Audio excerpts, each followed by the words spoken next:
All right, perfect. Good afternoon, Pillar 5. My name is Rachel Amstutz, and I am the Policy Director here at the AIB. I am excited to join with you today as our first Pillar 5 Advisory Committee meeting kicks off. We have a relatively short agenda today where we really just want to get to know who's here, who's part of our Pillar 5 Advisory Committee. We're going to spend a good bit of time talking about logistics. We'll need to identify a co-chair and a chair or a vice chair and a chair for the advisory committee. We'll be talking about the frequency and duration of meetings and scheduling considerations, and we'll be thinking about the agendas and topics of interest that may want to cover or guests that we might want to invite to future meetings. And we'll also be talking about just the logistics of how we run meetings and the AIB support available to our advisory committees. We'll also spend about 20 minutes talking about potential topics to cover for the next year. And then we'll wrap up and be done hopefully around or before 6:15 tonight. So, for the public that's watching with us, we announced in the spring, late spring, that we were going to be launching a Pillar 5 advisory committee. 2 years ago, we stood up our first four advisory committees, which included representation for each of the content pillars, we tend to think of them. So, early childhood is Pillar 1, high quality and diverse teachers and leaders is Pillar 2, CCR is Pillar 3, and Pillar 4 is more resources for students. And so those content advisory committees have been wonderful and they're continuing to go on. But now that blueprint implementation is a bit deeper, and I call this the messy middle phase, there's a lot going on with blueprint. We had some conversations internally, and our executive director, Rachel Heiss, thought that it was time to talk about having a Pillar 5 advisory committee, that it would be helpful to have perspectives from around the state and from people who hold different seats and lenses on blueprint implementation to be able to be a sounding board for the AIB and to help, just like our other advisory committees, share perspective about blueprint implementation across the state. So each of you submitted an application along with many other people, and our advisory, we have a small team of board members who sort through all of the applications, and they have the difficult job, along with our staff, of figuring out how do we best maximize this group of people to get representation from around the state and from the diverse roles that make up all of the blueprint. And so you all were selected because of the experience and the lens that you bring. So today we'd love to give everybody an opportunity to introduce themselves and to share about your personal or professional background and what interests you or what connection you have to Blueprint, what led you to this seat at this committee. And after that, we'll jump into some of the more boring topics with logistics. So for now, I'm looking at you as a grid across my screen. I would love to pass it to Dr. Glenda Prime first, and then we'll just pass it along until we've been able to hear from everyone. Thank you, Rachel, and hello, everyone. My name is Glenda Prime. I am the Dean of the School of Education and Urban Studies at Morgan State University. I've been at Morgan now for 25 years. I was only 10 when I started. and I became Dean in 2019. As you can imagine, becoming the Dean, I came into the position full of ideas for how I was going to run the school. And then the pandemic hit. And so I was really only in survival mode. Like all of us who are in education, I'm sure we were in survival mode. Now that we're out of it, um, I feel is the opportunity to really begin thinking transformatively about the school. I am a science educator by training. Um, and before becoming dean, I was the program director for the science and math education doctoral programs. The work I love to do most is to guide dissertations and work with doctoral students in their research, but I don't get to do that anymore because I'm running the school. And the school has got there are three departments within the school. Um, there's the Department of Teacher Education, where our teacher prep programs live. There's also within that department the Master of Arts in Teaching program and the MS in Supervision.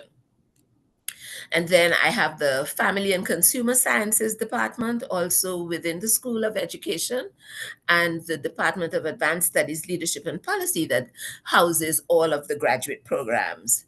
Um, the School of Education and Urban Studies produces 40% of all of the doctorates within the university.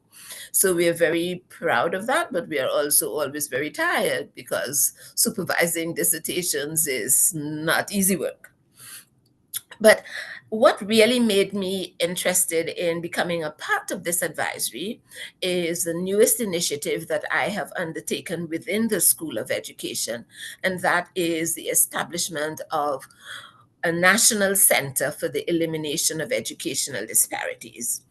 And we see that center as primarily looking at ways of assisting with the schools in Maryland with implementation of the blueprint, because we think that if we are successful in addressing disparities, that actually is the work of the blueprint.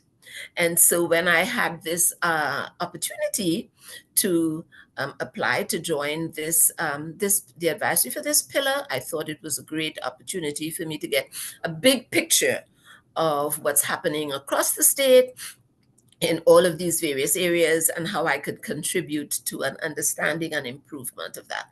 And so that's what brought me to applying for this pillar. That's it. Wonderful. Thank you so much. I'm one of those doctoral candidates right now that's keeping somebody busy at a college. So Oh, thank you for great. all that you do. And thanks for sharing. I'm excited to hear about the National Center there. And definitely, you highlight the big work of the blueprint. That is what makes Maryland's work unique, is that we intentionally, the blueprint is built with a goal of ensuring that every student in our state, no matter where they live, no matter what, no matter the language they speak or any ability or disability, that all students are touched by Blueprint and are able to have success in schools to be prepared for their future. With that, I'm going to pass it. I'm going to pass it to Jay Vance, and we'd love to hear your story as well. All right. Thank you, Rachel. Yeah, my name's Javon Slew. You can just call me Lou or Mr. Lou. Either one's fine. So I have been in Baltimore the past 6 years as a teacher. I came right after graduating from college. I came through a teacher prep program called, well, it's now called City Teaching Alliance. It used to be called Urban Teachers. I teach at ACE. It's a public school in Baltimore City, public schools. I've been here the past 6 years. I am currently a special education teacher for Algebra 1 students with disabilities. I am also the AP Calculus ABBC teacher at the school. Part of what drove me to apply to this committee was I wanted to, well, one, share my thoughts, be an advocate, be a voice for teachers that are at the schools. And also I want to try to understand a bigger picture systemically of what happens, how decisions at the state level or at the individual LEA level impact the work in individual schools.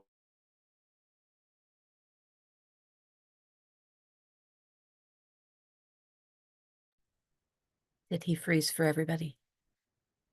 Okay, I give it 1 minute.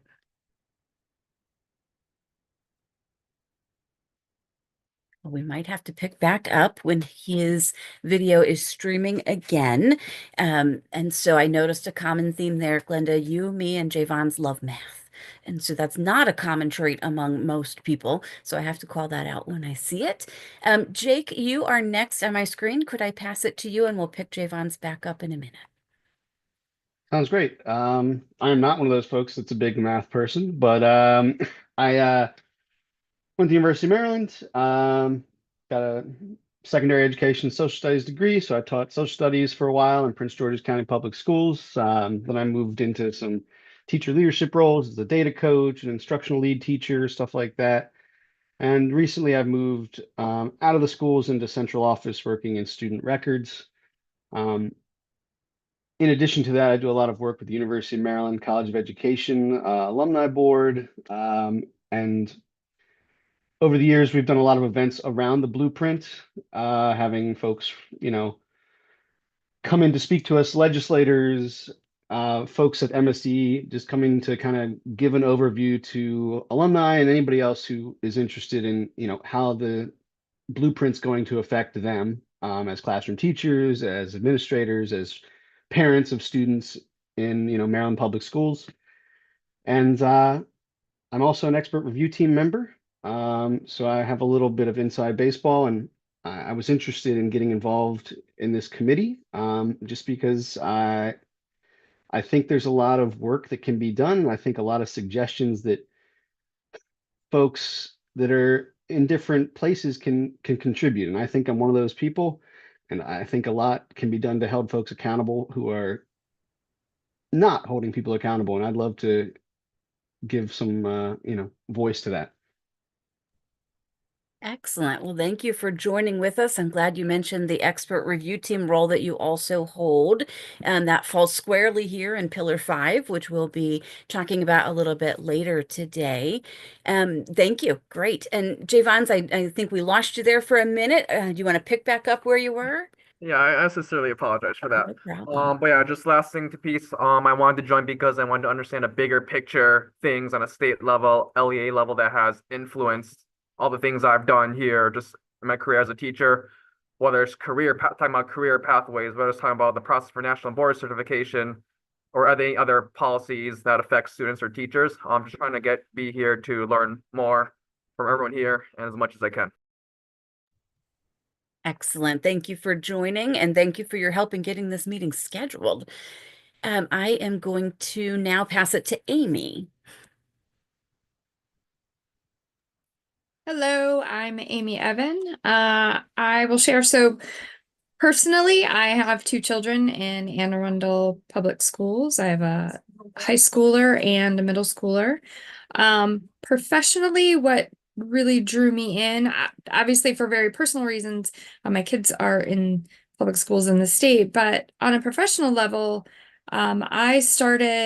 I have about 25 years in education. I also started when I was 10, Glenda. And I started as a middle school special education reading teacher, much like you, Javons, and have stayed in education since. So my expertise really lies in system level reform, particularly at the state and district levels across a variety of content areas. So literacy, career academies, special education systems and supports. I've done a lot of work around profiles of a graduate where we really lay out what we hope students that graduate from our public school systems can know and learn and branch out into and are ready for. But the biggest thing that I bring to the table is around accountability, systems improvement, and school improvement. So really wanted to see, I've been watching and paying attention to the blueprint since the Kirwan Commission. I actually was part of a parallel commission. I was part of the state school to prison pipeline that happened sort of at the tail end of the Kirwan Commission. So some of our work dovetailed one another in terms of developing a statewide initiative around safe and supportive schools. So wanted to bring forth, both from a very personal, as I said, as well as professional, to see this through. And very interested to hear more about your center, Glenda. I hope we can, we are in the midst of designing a Center for School Success. I'm a school improvement specialist at WestEd, and so really thinking about how we can bring forth our expertise as well to the commission and to the accountability. Excellent, thank you. You mentioned the systems change, and that is the key.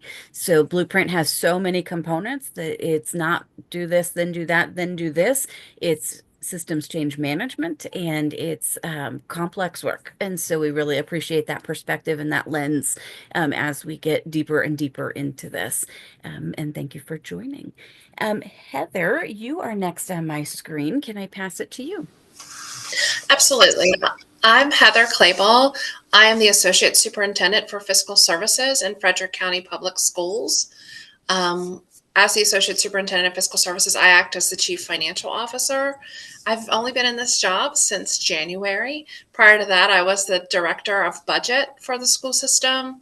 And before that, I was the School Construction Accountant. I've been with FCPS for about 11 years, but spent the first 20 years of my career in private industry, construction, and also minor league baseball, because I didn't know what I wanted to be when I grew up. The lens that I bring, of course, is from the CFO lens.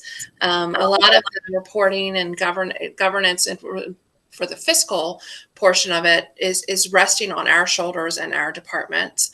And so, I'd rather be in the mix than listening from the outside, gathering information. I think, FCPS is a kind of a Goldilocks county. We have about 48,000 students. So there are counties that are much larger than us and counties that are much smaller than us. Maryland is unique in the size of its LEAs, goes from 3,000 students up to 160,000 students. And so we have schools at our elementary level that have 155 students and that have 1,000 students. So the challenges that we're facing in regards to some of the concerns about the Blueprint is it feels a little bit one size fits all, and how are we accommodating that in regards to ensuring that every student has access, regardless of the makeup of the student body in that particular school. And we have some schools that have 90% farm and schools that have 10% farm. We have 69 schools. We have 4 charters. And so there are some unique challenges around that as well. And so that's why I asked to join the committee or the advisory committee, because I felt like we needed a CFO on the committee. And as someone who's new, I don't know enough to have lots of judgments about it. But I have, fortunately, my predecessor served on the Kirwan Commission, so I have a lot of information from her. And so that's helped me, and she's kept me involved even when I was the budget director. And this has been a busy year for our CFOs. This is another part of Pillar 5 with a transition across the state to the Power School system, so that we have the reporting at the state level to be able to see that the 75% of Blueprint funds are following students to their schools. And so, Heather, you'll bring a great and unique perspective here. You're another math lover. I'm keeping track. The math teacher in me can't help. And it's okay if you don't love math. We'll bring you over to our side sooner, not later.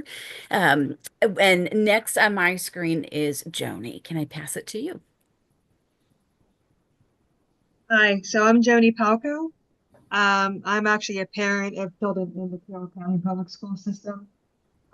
Actually, one of them is now done with it, but both of them were involved with both of them had IEPs, special education. So that's what brought me to this.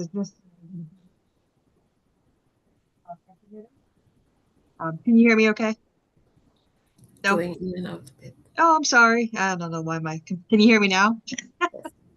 Okay. So that's what brought me, is just the interest in how big picture, how things will be implemented throughout, and especially in regards to special needs and the the IEPs and whatnot. I'm not in education, I'm in the DoD, but I used to be an instructor, but more for adults in like cryptanalysis type of situations. So anyways, yeah, I just want to see if I can help out in any way that I can. Awesome. We are very glad to have you here. And, we mean it in the blueprint when we say that it's every student. And so there's a lot of work underway in Pillar 4 that supports our students with IEPs or 504 plans, and students that speak multiple languages, or students who come from low-income communities or concentrations of poverty. And so we appreciate your perspective, and it definitely will be critical to keep the student needs around our state in the forefront. If we lose track of that, we lose track of our entire mission with Blueprint, which is making sure that every single student is prepared for college, career, and life. So with that, I'm going to get to pass it to one of our two student members here. So Jordan, I'm going to put you on the spot, and first I'm going to say that Jordan already got put to work as a AIB advisory committee member, and was with myself and two other student board members this weekend at a student leadership conference with about 700 amazing students on Saturday, bright and early at Havre de Grace High School. And Jordan was leading sessions and doing all kinds of great stuff. So we appreciate you representing the AIB in addition to all of your other roles that you have. We'd love to hear about all that you've done so far. Thank you so much. All right, so my name is Jordan. I am a senior at Patuxent High School in Calvert County, and I've been on this journey through the educational system since about the 6th grade. I joined student government and learned what the student member of the Board of Education role was in my county. And since then, I had my heart set on serving in that position, and then it expanded to having my heart set on serving in the state position. So this past year, I was the runner-up for the student member of the State Board of Education.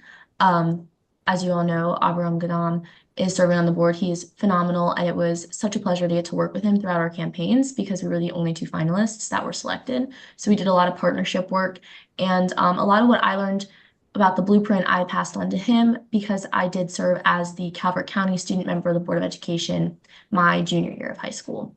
And throughout my term as what we dub SMOB, if you haven't heard that term before, throughout my term as SMOB, I went to all of the 26 schools in Calvert County, and I presented about Pillar 3 of the blueprint so that the students would be more aware of how people were working to improve their education and what they could do to advocate for themselves and their needs in education. On top of that, I've also had the ability to serve on panels for a variety of different topics to the Senate and House of Delegates, a few such being blueprint alterations, looking at the implementation and effectiveness of certain parts of the blueprint in my county, made it easier for me to be able to speak out into what needs to be changed and improved for a state level. Shifting focus from my experience on the Board of Education, my SGA experience has expanded all the way through to the state, where I served for a number of years as a student workshop coordinator for the Maryland Association of Student Councils. This is one of the biggest roles in that organization, and the whole job is to work with students across the state to develop their presentation and public speaking abilities, as well as teach students all about leadership and what they can do to advocate for themselves and their peers. So all of this is really in summation that I want to continue to share my voice while I'm no longer in a high-level position for the Maryland Association of Student Councils, and I'm no longer serving on a Board of Education. I know my knowledge and input is a little bit farther along than the rest of my peers, just because I've had a couple extra years to learn about the blueprint and take time and really enjoy what it's doing for our school system. So I guess that's a pretty good rundown on me. Thank you all for having me. And like I said, impressive resumes across the board. Jordan, can I keep you on for one more question? I got to learn this weekend about your future plans, and your path through Pillar 3 has helped you identify your next steps. Can you tell everybody what happens after high school? Yeah, so after high school, I am committed to LaSalle University in Philadelphia, Pennsylvania, to be a member of their acrobatics and tumbling team. However, when it comes to my major, I am actually a member of the Project Lead the Way biomedical engineering pathway. And last year in one of my classes, we were doing a career dive, and I fell upon embryology and fertility specialization. And it was something that piqued my interest, and I looked further into it. My whole life, I've wanted to help people, and I could just feel a tug towards that. So I plan to major in biochemistry and work to one day open my own fertility clinic and specialize in that. Yay! Excellent. Yes, yes, yes. Oh, So and I'll add, I'm a math fan. I'm an AP Calc, AB and AP Stats, so I'm in the math team. excellent. Wonderful news. And I love, Jordan, you kind of set a model for what we hope high school does for every Maryland student, that you're exposed to things both in the academics and in other offerings and extracurriculars that help you have options and help you know what it is that you're called to. So we're excited to have that as a model here. Next on my screen, I will pass it to Evelyn. Hi, wow, that was a tough act to follow, Jordan. You're amazing. I'm in awe. I was not doing any of that stuff when I was your age or speaking so eloquently about anything. That's amazing. You're amazing. I am Evelyn Chung. I'm the Vice President of Education for the Montgomery County Council of PTAs. So we're the umbrella organization for over 200 local PTAs in Montgomery County. We're a very diverse community of schools, both geographically, socioeconomically, racially, and but I'll kind of get to some of the work that we're doing and how it leads into this work. I'm also a parent of a middle schooler and a high school senior, and I'm a college alumni interviewer. So I get to kind of see, I do a lot of college recruitment and stuff, and I get to kind of see the back end of things, which sort of starting at the end, I like to think about how would you get students to the end, right? And the next level. I'm also on our county district assessments committee, and our interest in the and by background, I'm a lawyer, even though not in education or anything, but my background was in labor employment law. I worked for the government side and on the employer side. And most of my work is centered around systemic issues. So marshaling all the sorts of different issues that we're hearing and looking for systemic patterns and practices and how do we fix them. So what I bring to the table, I think, is understanding, how do we set up rules and best practices through either rules or guidance. And then how do we make sure that there's accountability structures and enforcement structures and, including outreach and education, which is a form of accountability, to ensure that, we address things at a system-wide level. So I try to bring that to my volunteer work at the MCCPTA. And in the last few years, our focus has really been on listening to the community and hearing about, how do we improve student outcomes and how do we improve consistency and quality at every single school for every single child. And that is always the challenge. I always say it's like, in Chicken Run, there's the chicken tries to save the chickens, and she said, "I can get a few chickens out of the yard, but how do we get all of them out?" So that's always been our goal, is to make sure that there's consistency across the system. Locally, what we've been really focusing on is high quality instructional materials. And we were doing this before I started digging into the Maryland Blueprint and realizing how much there was already being done at the state level. And just, we implemented, through our work in collaboration with our school county, we implemented a new we're implementing a new literacy curriculum, a lot of the things that are in the new literacy policy at the state level. We're working on professional development and the implementation piece, which is always, that's where the devil is in the details, is how do you make sure that across over 200 schools that, whatever the vision is actually happening on the ground. So with that, we've been really interested in the work of the Maryland Blueprint in terms of high quality instructional materials, professional development, and building a pipeline of qualified instructors and administrators. And as well, so I'm really happy to be here and excited with this to hear the folks in this group, and I think that's it. I was still on mute there. Sorry about that. Excellent. So Evelyn, what a great background you bring to us, and probably with that law hat, you'll also understand reading the legislation and understanding all of that in there too. But so many great perspectives that you bring, and we also know that an important role of implementing Blueprint is helping keep our parents informed and our families informed so that they know what's coming, and the roles that PTAs and other parent associations play are really important.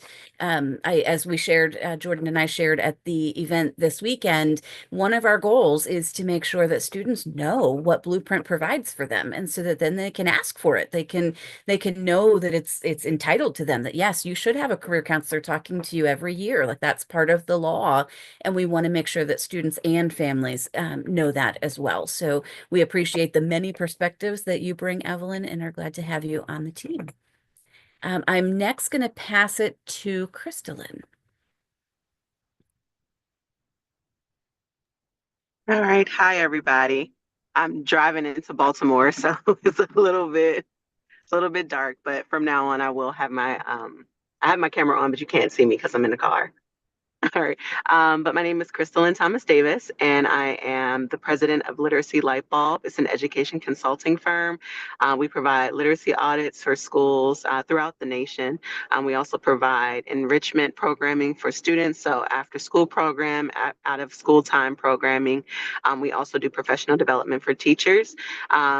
In my past life in Baltimore, I was actually a teacher in Baltimore City. So I taught in Baltimore City for about a decade. I was a model teacher. I'm also national board certified, Fulbright scholar. I started out as an ESOL teacher, so I taught in Ghana and South Korea for a few years at the beginning of my education teaching journey. So now I just work in my firm, and then I also teach part-time at Morgan State University. Last year, I had the pleasure of being on the literacy expert review team. So I went into some schools throughout Maryland. So that was a really, really great experience and a great connection to this work. So I'm just really excited to see how I can just provide more insight and just kind of help out in any way that I can. Wonderful. So many great connections. And, many of you were appointed months ago, and it just took us a little while to get ourselves to find a calendar date that worked for a large group. But I had forgotten some of the intricacies of your resumes and prior experiences. And Crystal and I completely forgot about your out-of-country experiences teaching.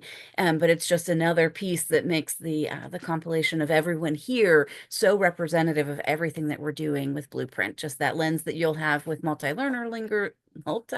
learners, and with being a teacher and understanding that journey as well. We were very excited to have you on the team, and not least of all, we all know the urgency around literacy right now, that increasing literacy rates is absolutely a critical priority, and I will keep math right there with it. That both of these foundational skills are absolutely critical priorities. So among this team, we have an excellent lens of keeping all of these things at the forefront. And with that, I'm going to turn it to our last member who's available today, and that is William. Hi, how are you guys? My name is William. I am from Prince George Community College. I'm a student there. I'm in my second year. I'm also went to a high school, High Point High School, which is also in Prince George County. The reason why I joined is also as a story back with it. My advisor, which is my guardian angel, I love her so much, informed me about the Blueprint, and I read more into it, and she knew what I'm into, and she knew that I'm doing public policy and I love advocating. So she told me about it. I informed myself, I read, and I wanted to apply. I was really excited to apply, and when I heard the email that I got accepted, and so it was exciting, and I'm excited to be here with you guys and share this, because representation matters, and we need a lot of people that look like me also, and a lot of students that do look up to people like me. And I've noticed that because I'm a guest speaker in DC for high schoolers to prepare them for college. A lot of I focus mostly on Latino or African American communities, because they are the ones who sometimes don't end up graduating on time or don't end up going to college. So that's one of my primarily focuses when it comes to community service. I try to focus on and target on those vulnerable minorities that are having problems when it comes to education. And this is why one of the reasons why I wanted to, I was so excited to join, and I was excited for today, because I wanted to speak on that, and also in just Prince George County as well. There's a lot of room for improvement and everywhere, and it's important to advocate for communities. Wonderful, William. Great to meet you, and so thankful to have you here. I diverted my education experience after being in the schools for 20 years and started a public policy degree as well. And so I am confident that you will find that to be amazing. But I'm glad to have your lens here with so many factors. You understand that journey of being a high school student and navigating the what's next, how do I Yes. pick, and then having an adult that was a good sounding board. That's what we really hope to have with our career counselors and with really all of our adults in education, that it takes a village to help somebody figure Yes. out where to go. There's so many options, and then to know what you want to do, that's a hard thing to do at a young age. And so, William, you bring great perspective, and your experience in community college coupled with Jordan's experience in high school this year will really add a great amount of context and flavor to our conversations on the committee this year. So we have been working very hard, as this team knows, to find a date that we could pull 12 people together at the same day and time. And that is a tricky task, which this is the first time that we've had an advisory committee that is double in size. So we thought we'd try something new, and we really felt that given the expansive range of perspectives within Pillar 5, we needed more voices around the table at this committee. So you heard the diversity of skill sets represented among the members here. And then there's two members who aren't here that I just want to highlight and say that it was just calendaring events. They were unable to join us today.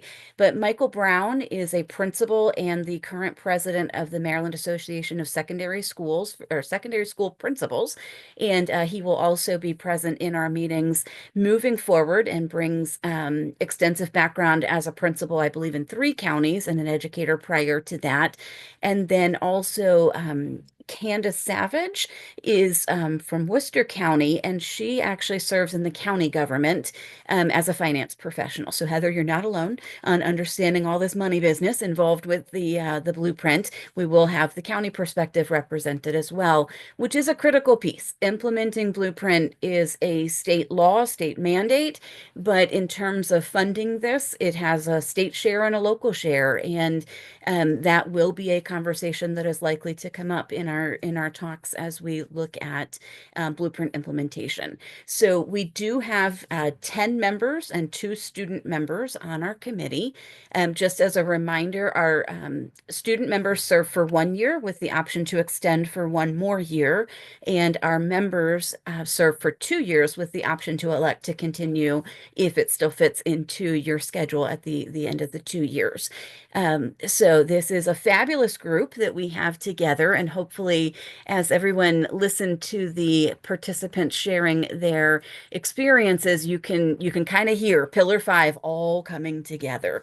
And so for the next chunk of our time, we want to talk about a few logistics for the advisory committee. The first of those is related to advisory committee leadership. And so we very intentionally do not want AIB staff or members to be in charge of our advisory committees. So we will be asking for some information, for some recommendations. Anybody here who says, I'd be willing to help. And I want to just review quickly what that means and let you know that every committee, every advisory committee that we have has a chair and a co-chair. So we'd be looking for 2 people that would be interested in helping in this role. Some of the key features of that are the calendaring piece, which was difficult, but we'll find a cadence. We'll make this work. We will figure this out. But other than that, it's reminding people about the meetings. It's setting the agenda, identifying the topics, and maybe with the group identifying potential guest speakers. It's also supporting the AIB, like the liaison back and forth with AIB staff.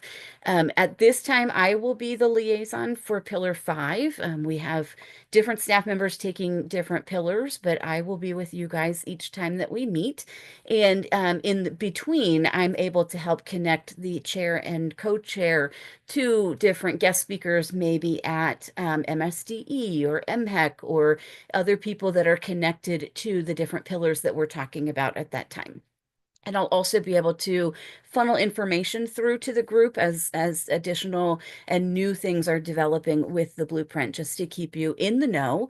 There may be times that we put out some links to information and ask for insights. In the past 2 years, our LEAs have been submitting blueprint implementation plans, and our state agencies have also been submitting those. And at times we'll post those and say, these are available if you have some time to review them or thoughts. We would appreciate that. And then likewise, even as we develop templates, sometimes we need perspective just to really be thinking through these from a different and a broader lens. So it kind of just depends where we are. Pillar 5 is standing up here right while we're getting ready to prepare for the interim evaluation. And so those of you who have a data mindset and an evaluation lens may take a particular interest in that, and the committee may want to talk about that. But it was very important to our board members and to our chair and vice chair that we established these advisory committees as a way to hear from people across the state about blueprint implementation. In doing that, they really wanted the committees to self-govern, that they don't want us telling you what you can and can't talk about. Like, really, it's about blueprint implementation, and that the committee gets to determine the topics and the agendas, and our staff are here to support and help connect you to information and facilitate all the behind-the-scene things like turning on the Zoom and the YouTube and making that work. But really, that the committee can self-govern and determine the direction and the conversations that are had. So with that, I did mention this in email. You guys have had a little bit of time to think about it. I would love to open the floor to hear from anyone that would be willing to serve in a leadership role and then would be looking for a conversation to determine and to decide. And then if we land at a place where we're not quite sure what we're going to do, we can figure that out offline as well. But at this point, I've heard from a few of you that you might be interested, but I'd love to open the floor for anybody to share their interest, availability, ask any questions that you may have about being a chair or co-chair of this advisory committee. Javon's question. It was just a statement. Yeah. Statement. Yes. So I guess I just want to express interest for the specifically the co-chair or vice chair position. I definitely within this group do not think I have the enough breadth of expertise and experience to be the chair, but I am interested in being the vice chair for two primary reasons. The first one is just supporting the chair and the AIB liaison, as Rachel said, with any things that relate to ensuring the committee operates smoothly. Otherwise, that's organizing meetings, coordinating communications with guest speakers, ensuring logistically everything is sound, and any other needs to support the chair and the liaison. The number two primary purpose I view myself as potentially as the vice chair is to just be an advocate for the community members. As Rachel said, we have a large group. We have a very diverse group of people of all different groups and roles in the sphere of education: students, teachers, parents, nonprofits, district leaders. And I just want to ensure that every member feels valued, heard, and feels like their time is productive during these meetings. And I definitely want to do my best to advocate and leverage all these different perspectives and just be a general advocate for all the community members here. That's all. Thank you. Thank you, Javons. Anyone else? I will pipe up and say that I would be interested as well. So I bring, I've worked with MSDE through a federal contract and worked with many of the different departments within MSDE, including their school improvement, their accountability, their data and research center, their literacy, their science. Unfortunately, not math, even though I would count myself as being as an evaluator, former evaluator, in that math group as well. But I just bring a bit of an inside knowledge of how some of the inner workings of MSDE, how we might coordinate through blueprint implementation, as well as with the way MSDE functions, but also just a national perspective from different ways that states have worked through some of these statewide implementation and reform initiatives. So would throw my name in the hat as well if you would have me. Awesome. Thank you. Anyone else?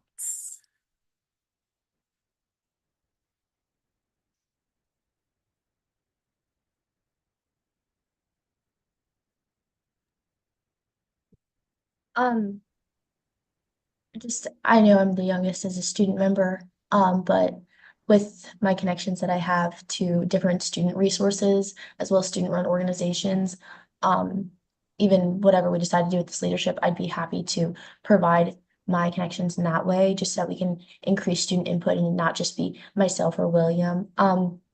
But I'm just offering myself as a person to fill this role, whatever role it might be, vice chair preferably, just because I'm 18 years old.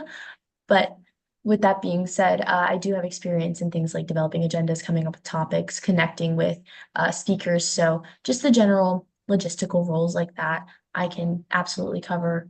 And I just love to deepen my perspective in this because I know a lot of people tend to forget what it was like at the ripe age of 18 when you're coming off that. I talk to my parents about that quite often, and I'll share something I did at school that day, and they're like, "Oh, wow, I forgot that that was something I did too." So. Absolutely great. Thank you, Jordan. Anyone else?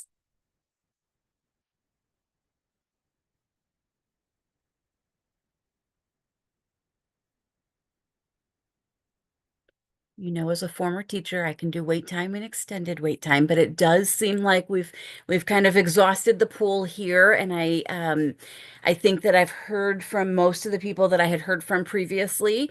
And what I would recommend at this point is that I would love to have a conversation with each of the three of you, just to kind of talk about well, offline. We'll just connect maybe right after Thanksgiving break, to be able to talk about the time commitment and then just to figure out how to move forward. And then we'll go ahead and email everybody once we have the opportunity to talk to all three. Does that sound okay? And does anybody have any questions for these three folks before we move on from this topic, and then we'll finalize it over email? Okay. Evelyn, question? No? Oh, actually, yes, just Okay. quickly. Because I just want to make sure I got, so Jordan's a student. Javance, you're an educator, right? Are you? Yes, that was correct. And then Amy, I know you're a parent, but are you also in a parent, like a employment role in the school system? I'm a school improvement specialist at Wested. Oh, okay. Okay. And is there any parents represented? I'm just sort of. I'm currently a parent as well. Oh, okay. All right. That's all. Thank you. I think Yep. this sounds great. We got 3 people. We do. This is wonderful. Perfect. So I will connect with the three of you and we can figure out how we'll move forward with this decision. And then we'll send an email around to everybody and we'll talk about it at our next meeting as well. For the next topic, we would love to think about how often we want to meet and the duration of meetings. And I'd like to give you some insights, what we've learned in the past 2 years from our other 4 advisory committees. We ask our advisory committees to meet at a minimum of once a quarter, so 4 times a year, and we kind of think of them as the seasons. In the beginning, we kind of started that way, and some of the committees realized that there was a lot to dig into in their pillar, and some of them started meeting monthly or every other month. There is no expectation, there are no brownie points for doing it more either. Like it's just how much do we need to meet to do justice to the topic or to be available for the things that come up related to this pillar. And that doesn't mean that we have to meet monthly. It doesn't mean that quarterly isn't good enough. It's a conversation to have with the team here today and to really kind of think about what's the best use of people's times. We've learned that getting 12 people together is a little harder. You all are very busy people. And so finding a time to do that is critical so that we can make sure we have all the voices represented, or as many as we can when we do meet.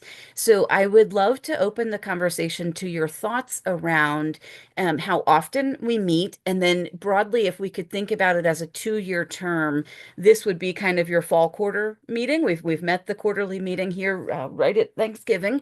And then if we think at least 3 more meetings in this year, but the potential of more, depending on your interest in engaging in certain topics. So we could come up with some early thinking and also think about duration of meetings and potentially good days of the week or days to avoid, and then time of day.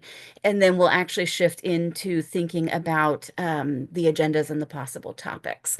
So one other thing that I would say I've learned, and in the beginning I was managing all four of the other advisory committees, 1 hour goes by a little bit fast. And so by the time we get to dig into a topic or have a guest speaker or 3 or 5 guest speakers, the time is just gone. So most of our committees, I think Pillar 1 does still manage in an hour, but they've got flexibility to add on like another 15 minutes or so. A lot of them are at 90 minutes. Again, not a requirement. It's up to the group how we want to structure the meetings and to be able to maximize. I just share that as a little bit of information that a lot of times the meetings, it was really hard to end on time. We really want to honor the calendar invite, but that made that tricky. We've also found that identifying a regular meeting day, a certain day of the week, or a certain cadence was easier than sending around a poll every time we were trying to meet. So to the extent that that is possible, and I give hats off to Javon's because he was able to coordinate that schedule very, very quickly with everybody and get quick responses and identify the available time for this meeting. But those are just some things to think about. So I'd love to open the floor for the committee members to discuss the frequency. And that's kind of an honest conversation too of available time. You know, this is a time commitment that we recognize that we're asking you to make. So again, no pressure either way, minimum of quarterly, and would love to hear your thoughts on that.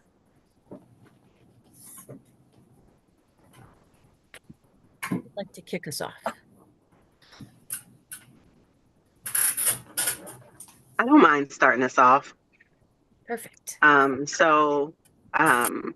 I think monthly would be a great way to kind of start and just see where everybody is. I do like Monday nights. Today was just a little crazy because of, the holiday, but most Monday nights, I don't have anything. So I think monthly would be a good place to start. And then if we need to delve in more, then we can add or, adjust the meeting schedule.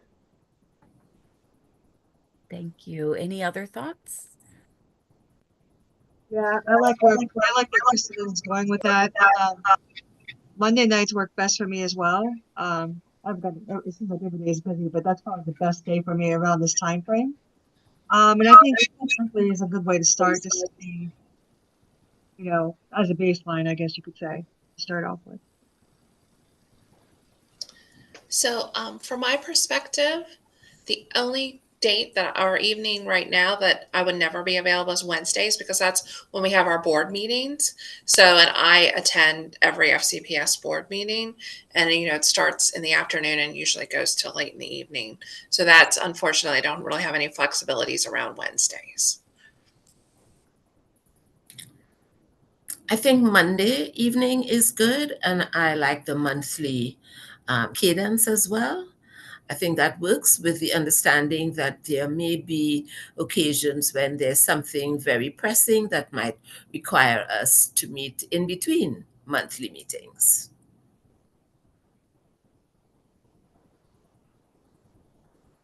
Yeah, I think Monday works for me as well, though I would prefer to tad later than this, if possible.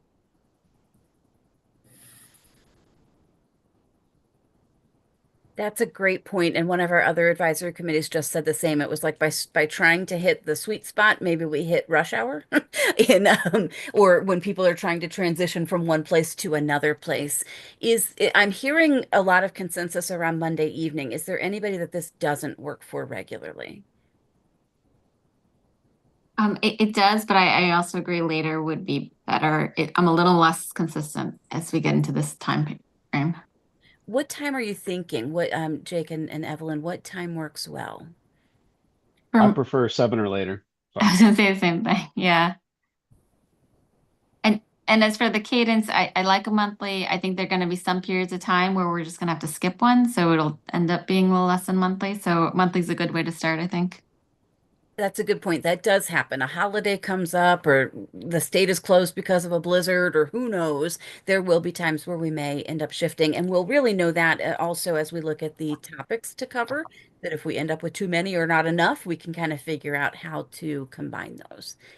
So it sounds like Mondays and monthly, we've reached some consensus around the timing. I'd love to hear conversations. To put it out there, I am the AIB staffer for this, and I can make that work, whether we're doing it at 7 or 5 or whatever. Mondays are good for me. So I'd love to hear from everybody else about kind of the best time on Monday evenings to make it fit within all of your other commitments. I can say I'm normally in bed by that time. I'm at work before 4 a.m. So so my bedtime is at 6:45. However, once a month I can probably make it happen. Maybe Okay. 6:30 though, if we could.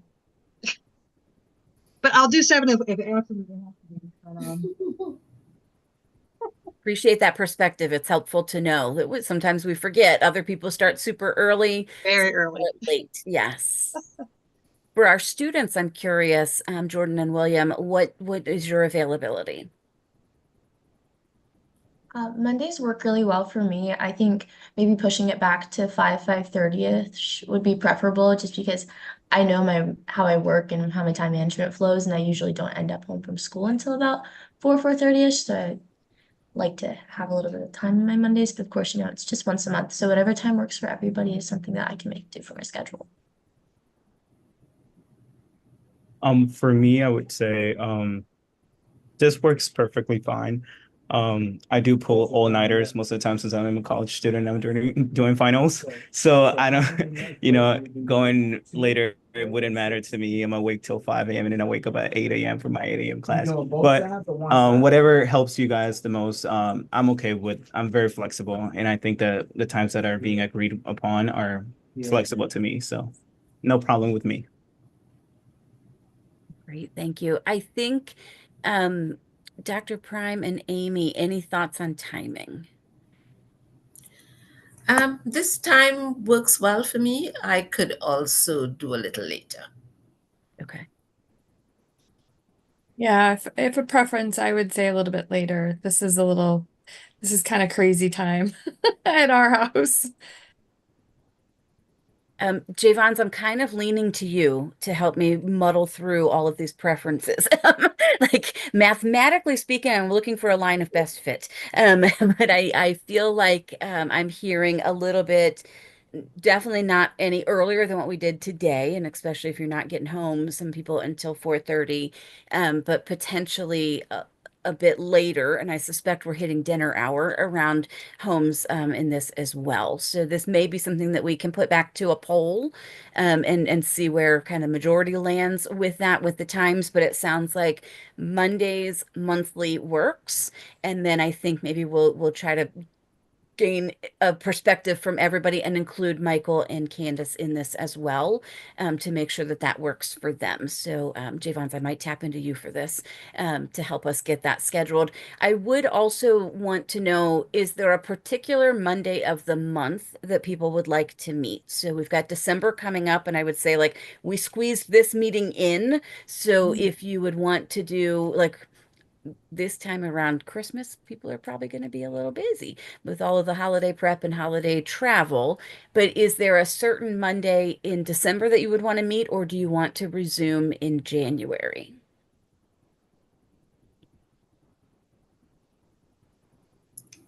I'm for January if we can do it. Yes. January sounds good.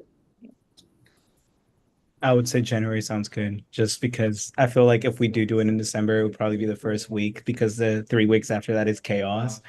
But if we don't want to do the first week, then I guess January would like a whole restart. Yeah.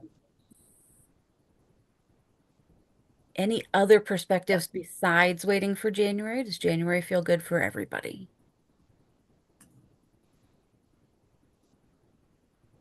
Okay, I don't hear any voices dissenting, and that gives everybody December to let us get all through all of the holidays that are coming up.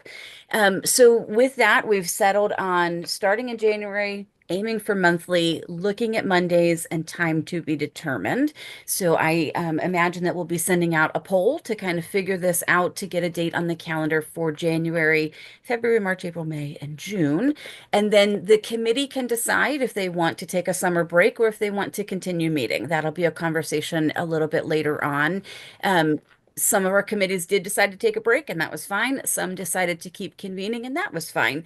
The groups that kept convening did bump into scheduling. There's the people take different schedules, different vacations at different times of the summer. So something that we can think about when we get to April or May in terms of plans for the summertime.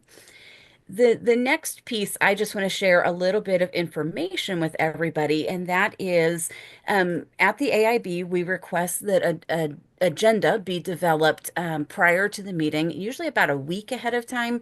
We try to post them publicly on our website at least 24 hours, but we really honestly try for more notice than that.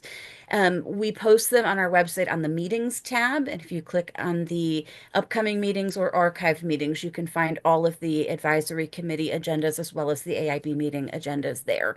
So we try to give the public advance notice of the meetings as soon as we know your meeting schedule. We'll put all the dates on the calendar so that they're out there and people can put them on their calendars to watch or to ask to come and speak, to be able to join the conversation or share perspectives. So the agenda, it doesn't need to be super high level or super detailed. Actually, you can see that today's just had the big level conversation that we would be talking about. So the chair and co-chair usually take on this role of helping ensure that an agenda is available ahead of time. We do also try to take notes during the meetings. Today's is a little bit different. We're not really digging in until the next topic that we'll get to. And when we do that, we can either nominate one person to be the lead note taker, or we can share that role each meeting and identify roles however the committee would like to run that. We have found in the other advisory committees that it has been helpful to bring in guest speakers at times. And in this committee, I can imagine quite a few that you might be interested in hearing from or learning from. And so there's a wide range of people that as we think about the topics that are found within Pillar 5, that we may say, boy, it would be helpful to talk to so-and-so to really understand this or to ask a few questions. Like I think we've talked today about expert review teams twice. I think it came up. Dr. Paula Cage at MSDE might be somebody insightful to bring in and kind of update you about the process and what expert review teams are doing and how it's going and where the reports are. She would be a fabulous resource to come and share that information.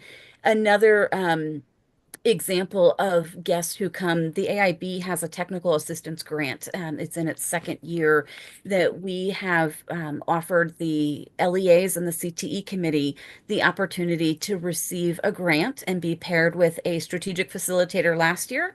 This year, they could continue that relationship with a strategic facilitator. And then we also formed content grants around pre-K, career ladder, CCR, and resource allocation. And if you have interest as a committee in any of those topic areas and would want to hear from our strategy leads, we could bring them, or we could put out a topic area and see if any of our strategic facilitators would want to come and share with you. So in the career ladder last year, strategic facilitators and local education agencies came and told us what they were doing, what they were thinking about as they were starting to develop a career ladder. So in a moment, we're going to shift and think about the topics. And as we think about the topics, we can also think about some guests that might be of interest to you. And then finally, I shared a little bit about AIB support. Myself and our team, we're here to help gather information, answer questions, facilitate the calendaring and getting the meetings on both Zoom and recorded and then live streamed on YouTube. I'm your main point of contact for this committee. So if there's something that you need, or if you're curious about something, you can just email me and we will be in touch to get access or answer any questions that we have. Any questions for me about the what we talked about so far? The agendas, the meetings, the topics, before we dig into a conversation about the full topics in Pillar 5. So I have something. Sorry. Go ahead. Oh, I think it's you, William. Do you have a question? Oh, okay. Yes. So when it comes to you said we plan ahead for the agendas before we meet again. I wanted to ask how can we find a way for all of us to communicate since we're not going to be meeting very often, but in a more speedy way that it's not emails. I do look at my emails, but I just feel like if we try to look for answers real quick, I don't know.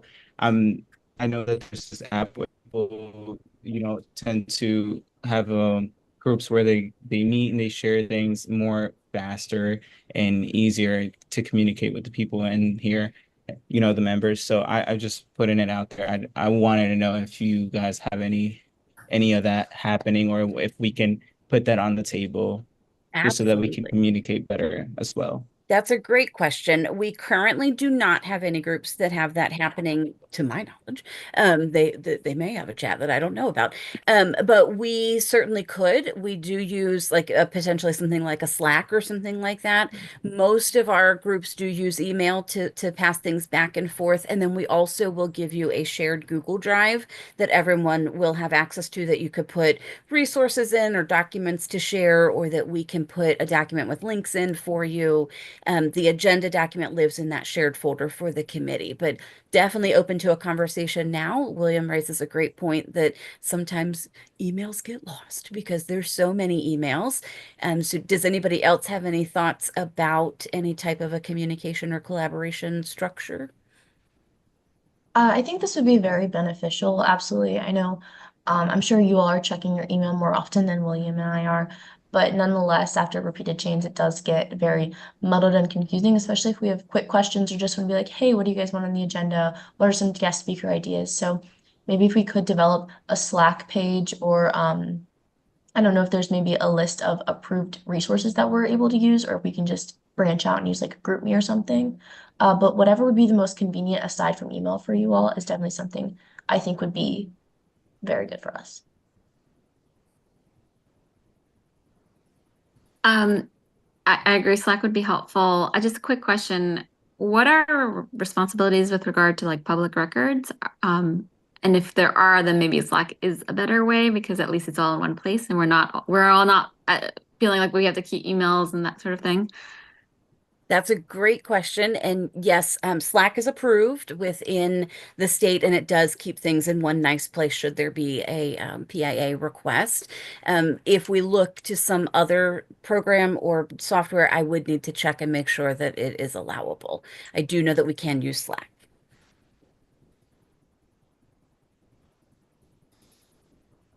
Is there anyone opposed to Slack? And actually, our strategic facilitators, I just had one of them share a brief training, a document that I could send around if you're not a Slack user that is extremely user-friendly. You can use Slack on a mobile phone or on your computer or both. And so it's pretty accessible. You can set the notifications however you'd like. If the committee decides they want to go that way, I can certainly pass that around and be available also to help you to learn Slack. It's a pretty intuitive program if you do elect to use that. That would be super helpful. It's not something, if that's the way we want to go, it's just not something that I have used at all. So I'm happy to learn something new. But I would need some help. Okay. Just a preliminary Don't take you too long, I instructions would be promise. great. Okay. I'm gonna vote with a plus on that one, Heather. Okay. I'm in the same boat. So happy to use it, but would need a little tutorial. Got it. So I think I'm hearing some consensus around potentially Slack, and then it might be helpful to be in touch. I will go ahead and pull out those directions and send them around, and then I can work with, once we figure out chair and co-chair, we'll get it as a name for the Slack channel that it will be, and I can put it under our account as another channel. There's specific language for Slack here, so we're going to have our own channel. You can direct message one another in there, and you can also send messages to the group. It is nice for the quick questions. I do recommend that we keep documents to emails. That sometimes it's just easier to not have so many to download files over here and over there. It's nice to keep files in one place. We do not use the file storage for any of our other apps either. So we'll use it for communication and quick responses. You can go in and change your settings to adjust whether you like to get 1 million notifications or quite a few fewer. You can choose to get nearly none and just check it out on your own, or you can choose to be notified of only things that you're tagged for, or you can choose to notified of pretty much everything that ever happens on that channel. So you get to adjust and customize. If you find that you're overwhelmed by the number of chats, you can definitely tweak it. So I'll send that around and see if it makes sense, and we'll get that out there. Evelyn. The only other thing I would say is if there's already some sort of Google Drive, I don't know if it'd be easier to stay on like a Google chat platform or something like that. But I'm not really techie, so I don't know the difference between the different platforms. There is a Google Drive. The chat, I've never seen it used in, like, we have chat internal to the state of Maryland that I can use, but I'm not familiar with one external to the state of Maryland that's connected. So I can do some digging in that as well, but I've not, like, you can leave messages to each other in a document or tag somebody and say, do you have this or do you agree? But it's not really the quick question kind of place where we could get everybody to respond. But I appreciate that. It's hard to navigate a lot of different links for one commitment that we have here around the Pillar 5. But I can take a look and see, but I don't believe it's turned on. I think you have to pay for the Google enterprise domain to be able to have like the chat connected with it. And we'd be all volunteers on this project. It occurred to me that the one thing we did not set a preference on with frequency and duration was how long each meeting would run. Did we decide that part? Okay. No. So I gave you some insights about an hour maybe is tight. Some do 75 minutes, some do 90 minutes. Is there a preference as we kick off? What you think we might want to start with? I think today's been a pretty good idea of how long it'll take for us to get through conversation. So I'd say maybe beginning with a strong 90 minutes and seeing how that may need to fluctuate as we progress in our meetings. Yeah, I'll agree with the 90-minute meetings because I do know, as you said, we're the largest committee. So I think that will just start off with that. I think that'll be good. I would definitely agree with that, with the time frame. I'll say that I guess later on knowing what we plan for our content to be. So maybe then we can plan to be shorter. But as of now, I think that for January, I think that I don't know if we're planning on doing from 7 down, but from 4:45 to 6:45, I think that's a really good time frame. And if that's put down to from 7:40, I guess from 7 to 8:45, I don't know. That also works. And the beauty of 90 minutes is nobody minds when you end early. We don't feel like we're keeping people, and then if we're done early, we can end the meeting early. So it sounds like we have a good plan for our starting out. We have about 10 minutes left, which may not be enough time to accomplish this task fully, and we may continue to push this task into January. I know that some of you have taken the time to look into Pillar 5 a little bit more in the time since you've been appointed. Are there any topics that are bubbling up that you would love to know more about or to talk about between now and say June, that we could kind of start thinking of a calendar of topics? And I know I can't remember who provided us some background information in the Google Drive, created a document to just share the big topics. Was that Amy? Did you do that? Yeah, I just pulled out some high-level notes from the list of documents that were part of Pillar 5. I think in the hopes of wrapping my head around what this committee is tasked with, what we're responsible for, and I'll be totally honest, I'm still not 100% sure. So would love for us maybe to think collectively about, as you said, like what do we want to accomplish by June? And then maybe we can work backwards. Perfect. So I dropped a link to the notes that Amy put in the folder and emailed to everyone. And I can actually share screens here so that you and anybody watching our meeting can see this. And then we may be able to highlight within here and or transfer this over to the agenda of some topics of interest that bubble up. You're in a normal place if you feel like, I wonder what we'll be talking about. That's okay. It will all of a sudden gel as we get going. And so for today, can you see the right document? I can't tell what it's showing. Is it showing the notes on Pillar 5 document yet? No, We it's see showing your the calendar. That's not helpful. Okay. Was everybody able to access that link? Okay, great. So we can link this to the agenda later so that everybody can see. But really, Amy pulled information out of the commission's report, which talks about the AIB being an independent oversight board that's established to coordinate the implementation across numerous state and local entities over the 10-year phase-in period. And so I can tell you from the AIB's perspective, we've seen that it's been very helpful when we can pull together groups of people that are working on the same thing but may not always talk to each other.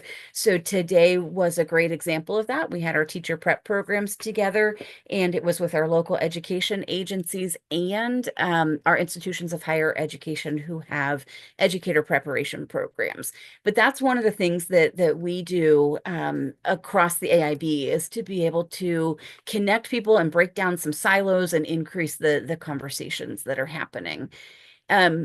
She's linked you here to the AIB website where you can see the Pillar 5, kind of the call outs for what Pillar 5 is about and what the accountability board does, as well as what the big 5 pillars are across the blueprint and all of that.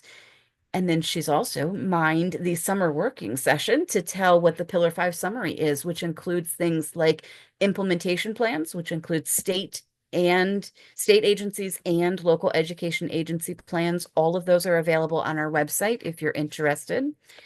It includes the expert review teams, which are underway in their 2nd/3rd year of implementation. They had a pilot that counted for part of it, but now they're really knee deep into the reviews. The piece of participation, we're not in the cycle. You'll see that in there that a cycle is coming, but there's not a current cycle. So this is one that I would say there's nothing to talk about yet, but it wouldn't hurt for us to know when we should be talking about it and what information might be available. The other parts of Pillar 5 are fiscal. So that's why we do have 2 fiscal people on the committee here. And there's a lot of work happening in that right now with the transition to PowerSchool that every school system across the state had to either, if they weren't in PowerSchool, they needed to shift to using PowerSchool. And there's been a lot of collaboration to make that happen across the state so that the money can be tracked. But if the fiscal part of this is something of interest, we certainly could have someone come and talk to us about blueprint funding and how it works. And if you happen to catch our meeting last week, we're in the middle of approving local education agency plans. And if plans are not approved by December 1, a warning letter could be issued that could note that some of their blueprint funds could be withheld in this year. So it's an important part of the conversation if that's of interest. As you keep scrolling down, she's pulled some great information out of our BCP, the Blueprint Comprehensive Implementation Plan. If you don't have a copy of this and you do want to get it, I can send you a link again to these. They're available for any member and anybody in the public. There's a link on our website to request that it be mailed to you for free. And you can definitely, we can get you a copy of that so that you can flip through a little bit more easily than going through the website. But she's grabbed great information out of here also, and then also from some of the working sessions back in the summer of 2022. And as you keep scrolling, there's a beautiful colored chart in there that shows a timeline. This is also available on our website of what's happening when in each of the pillars, to include pillar 5. And then I see, Amy, you included some NAEP data, which was exciting to the math teacher in me as well. So really, when we think about pillar 5, it's the governance and accountability of making sure that Blueprint is being implemented as intended by law, and monitoring to see that we're having the expected and intended outcomes, that we're seeing our student performance and achievement grow. So with that quick run through, are there any topics that bubble to the top or that feel really important or timely, or that you just have a passion about? I'm going to be capturing some of those in the notes document for today's meeting. And then we're really looking for what's our topic for January. Jordan. I had 2 things that piqued my interest when I was looking through the notes that Amy took on pillar 5, as well as what you were just saying. I think it'd be really enlightening to learn more about the funding process for the Blueprint and how that differs based on each LEA and the progress that their plan is making. So I think having somebody come and talk to us about this, or having a meeting where we just develop this knowledge. And then additionally, I think it'd be really interesting to learn about the different development processes for the implementation plans for each LEA. I know with different numbers of students, different types of schools, and different locations, you have to look at a lot of various aspects to it. So I think seeing the differentiation between implementation plans and the process leading up to the full development would be very enlightening. I think several LEAs are out there clapping for you right now, because it is different if you're in a big district, or if you're in a small district, or if you're in a mid-sized district. And it's not always better, one or the other. It's just that it's different. And so I know that on both topics, there are people that we could invite to speak about both of those. Anyone else?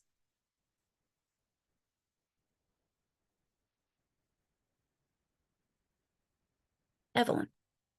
So I'll answer your question first, but then I have a couple other questions. I'm interested in learning more about the expert review teams. I've taken a look at some of the early reports and have concerns about how they chose the schools. They don't seem particularly representative.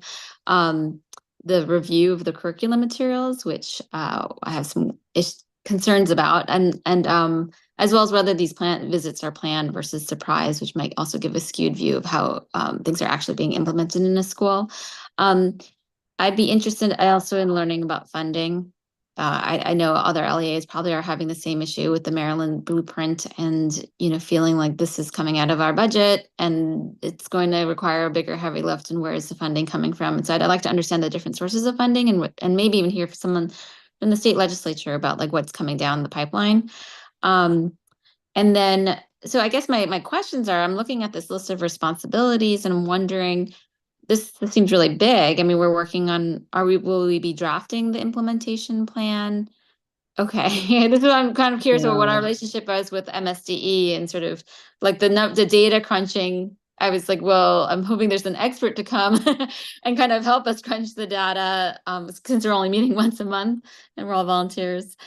Absolutely. That's a really great point for me to head back over to the AIB website here.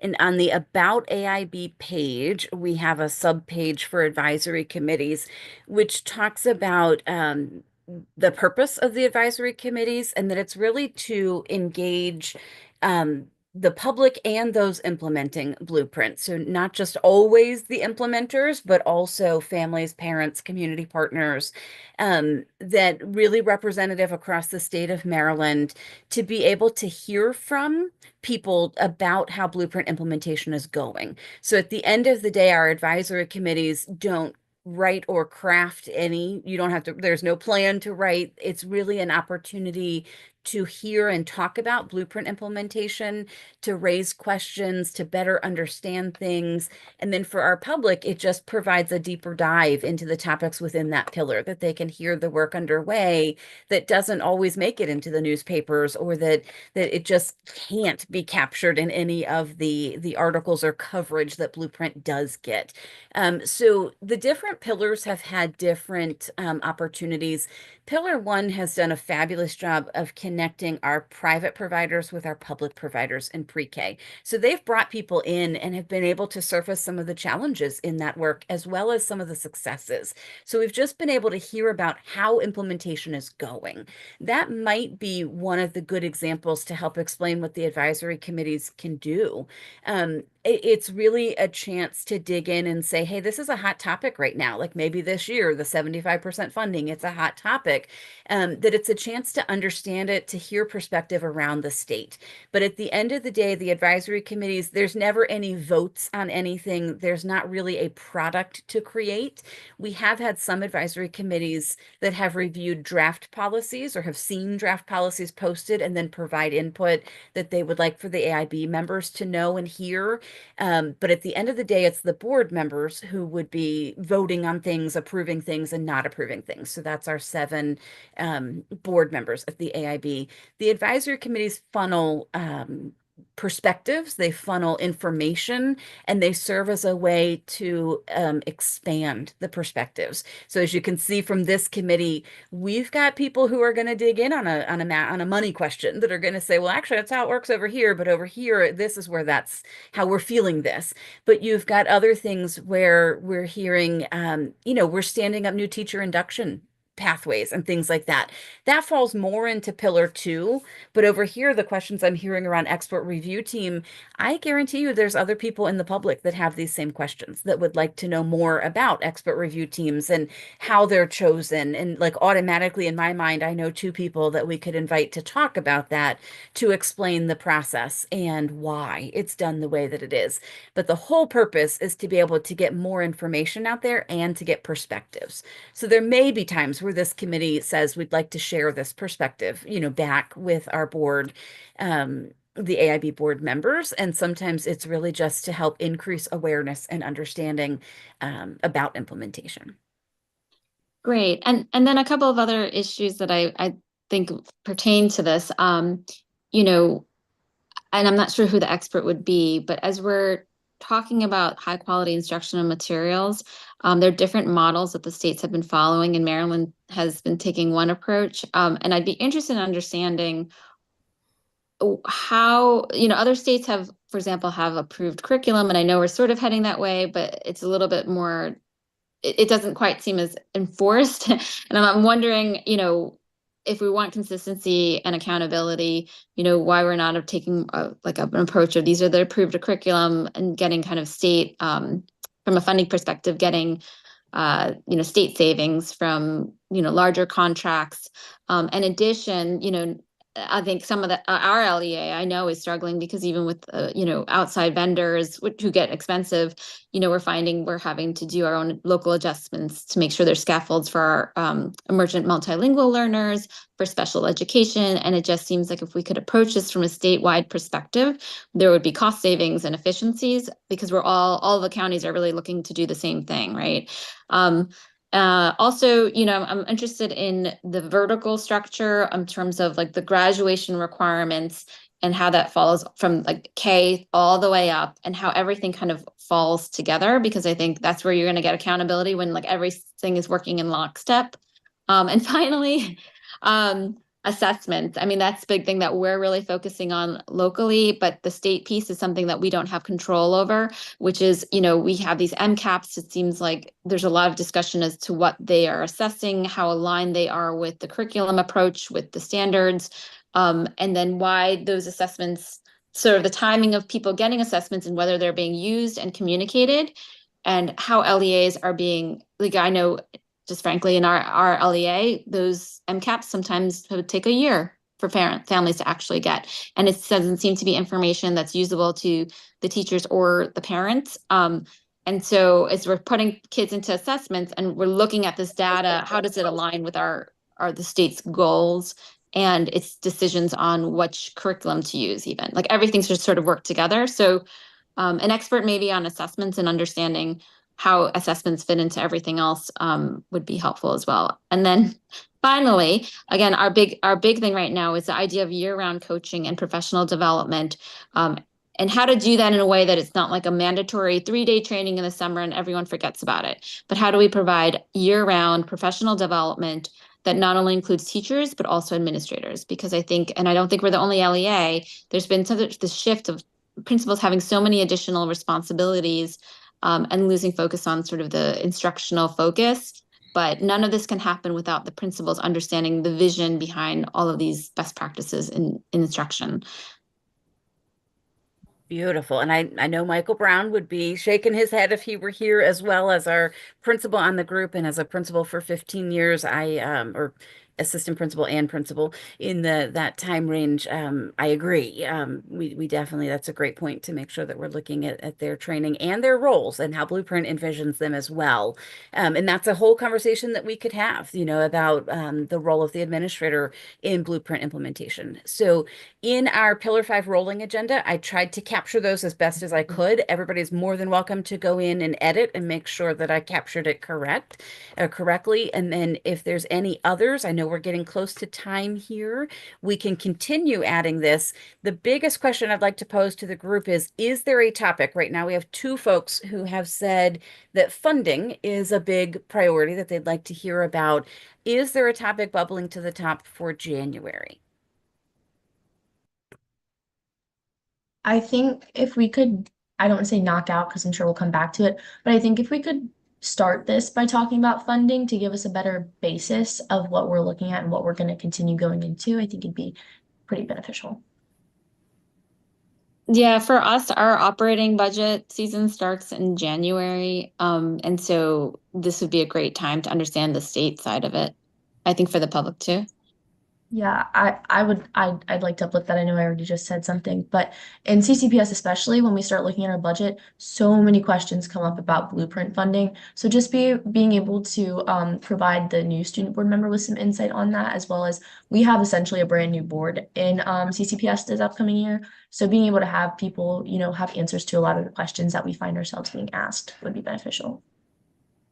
Perfect. So as you could imagine, funding could be a topic we could talk about for months. So I'm going to suggest that we do a Blueprint 101, and I'm going to think about some of the right people to bring in. It's a really great topic for us as well, because the #1 priority in our grant for the AIB Technical Assistance Grant this year was resource allocation. So we have some funding partners who can speak to the work being done. We also have some expertise on the team, obviously, with our executive director, Rachel Heiss, that we've said that this needs to be a year that we really help make this understandable for everybody, that people can understand Blueprint funds. So I think that is a fabulous topic. I do want to reserve the caution that I need to make sure that we would be ready for this topic in January, just given the holiday season between now and then and the kickoff of session. But I think it's a fabulous topic, and I think we have a list of several others that we can also be working on for the rest of the school year, if you will, between now and June. And then we can always keep revisiting this. My goal is to pass this off to a chair and co-chair sometime in the near future, that we can be thinking about the agenda and the questions and the guests based on the particular focus that we want to have on this topic. But I think for today, we've accomplished an awful lot. I would love to thank each of you now for your time coming together today and blocking off this time to get to know each other and to begin deepening our knowledge of Pillar 5. So I know we're a couple minutes over, and I don't want to stand between you and dinner. So I would love to take a minute to just express our gratitude for you taking the risk and joining us and jumping into the Blueprint land with us, and also wish you all a very happy Thanksgiving if you're celebrating this week. And we will be in touch via email to sort out the final things that we need to with committee leadership and setting our first meeting of content in January. Does anybody have anything else to say or any questions before we wrap up today's meeting? That's my wait time 1 and 2. I'm feeling good about it. All right. Thank you all. It was really a pleasure to hear about each of you and to get to know you. And it seems like this is absolutely an amazing group to help us dig into Pillar 5. So I'm eager to reconvene in January. And again, hope that you have a wonderful holiday season. Thank you. Thank you. Thank Thank you. you. Have a good one. Great meeting, Happy everyone. Thanksgiving to everyone. Thank you.